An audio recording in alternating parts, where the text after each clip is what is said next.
What causes counterprotests against Black Lives Matter? Imagine standing in a crowd, holding a sign, and suddenly seeing another group rallying against you. That's often what happens during counterprotests against Black Lives Matter. These reactions are rooted in a mix of political, social, and ideological reasons that reflected ongoing tensions in the United States. When Black Lives Matter protests highlight issues like police brutality and racial injustice, some groups respond with their own demonstrations. They often oppose BLM's focus on systemic change and criticize their calls for racial equality. Many counterprotests are led by groups like Blue Lives Matter, which support police officers, or anti-Black Lives Matter groups that want to defend law enforcement and uphold traditional social structures. These groups see BLM as challenging authority and believe their protests threaten social order. Some individuals on the far right, including militias, organize counter-demonstrations. They sometimes claim BLM protests are violent or dangerous, even though most BLM protests are peaceful.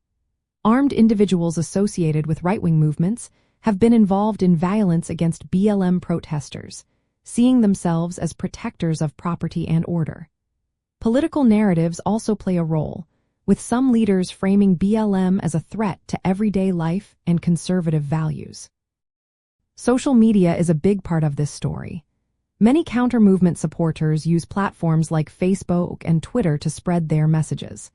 They share news, sometimes false or misleading, to shape public opinion against BLM. This online activity helps mobilize supporters quickly and keeps the debate alive.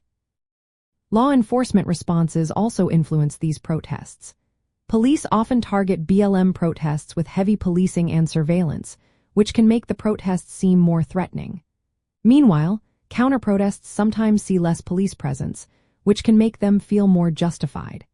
This disparity feeds into the idea that BLM protests are unlawful or extremist, fueling opposition. At a deeper level, these counter-movements tap into fears about social change. Some people worry about losing their traditional way of life or feel threatened by racial progress. They see BLM as a challenge to their beliefs and values.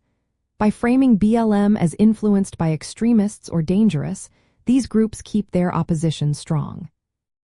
In the end, counter-protests against Black Lives Matter are a reflection of ongoing struggles over race, power, and social order in America. They oppose the movement's push for justice and recognition of Black lives, showing how difficult it is to change deeply rooted societal issues. Understanding these causes helps us see the bigger picture of Black activism and the resistance it faces in the post-civil rights era.